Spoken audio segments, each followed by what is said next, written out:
That's why we have a lot of guys on our team that haven't thought through things spiritually. I'm okay with that because that was me a long time ago, and I met the Lord here. I originally went to the University of South Georgia out of high school. I wanted to go to Ball State, but Ball State didn't offer me any money. So I went 14 hours away from home and ended up not making the team. I made it down to the last cut. So stayed in school for the rest of the semester, came home, went to work in my uncle's casket factory. My dad one day suggested that we come up and watch Huntington play baseball. Huntington had recruited me in high school, but I had no interest in going to a Christian school. So we came up, watched the team play. The coach remembered me, kind of offered me some scholarship money on the spot, which kind of blew me away. So I came that fall, and so this would have been the fall of 1979, and just coming to play baseball. I'd always been a pretty good student, so wasn't really concerned about anything academically.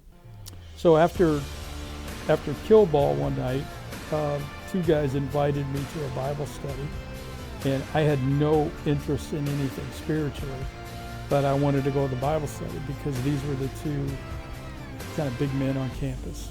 You know, they were plugged in, and I thought I need to get in their circle a little bit, and so I went to Bible study for that only reason. And there was a verse that they read out of 2 Peter that talked about if you want more of God's peace and kindness, you need to get to know Him better and better. I knew all of the Bible stories.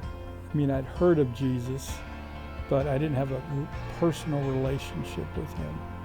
And something clicked when they read that verse, and I realized that I needed to make a commitment to Christ at that point. And so I did that.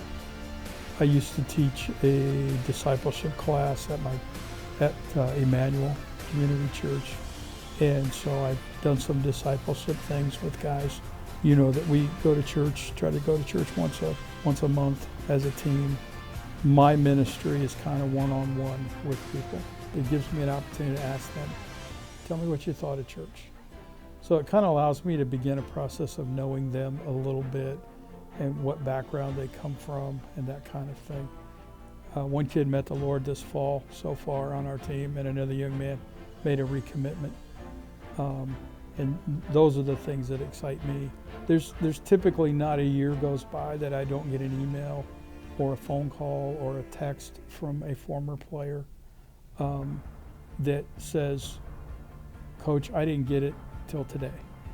Some of the things that you said to me individually that I thought at the time, I think the old man's losing his mind. But now I get those things. We need to find ways to branch out a little bit. You know, as a coach, I want our guys to be close within that community of baseball, but I also want them to have friends outside of that. We need to treat kids in a way that's biblical. Just, this is what the Bible says, so let's do that. That's just a personal feeling from, I've been here 40 years, you know, as a coach or as a student. So I think I've seen a lot of different things.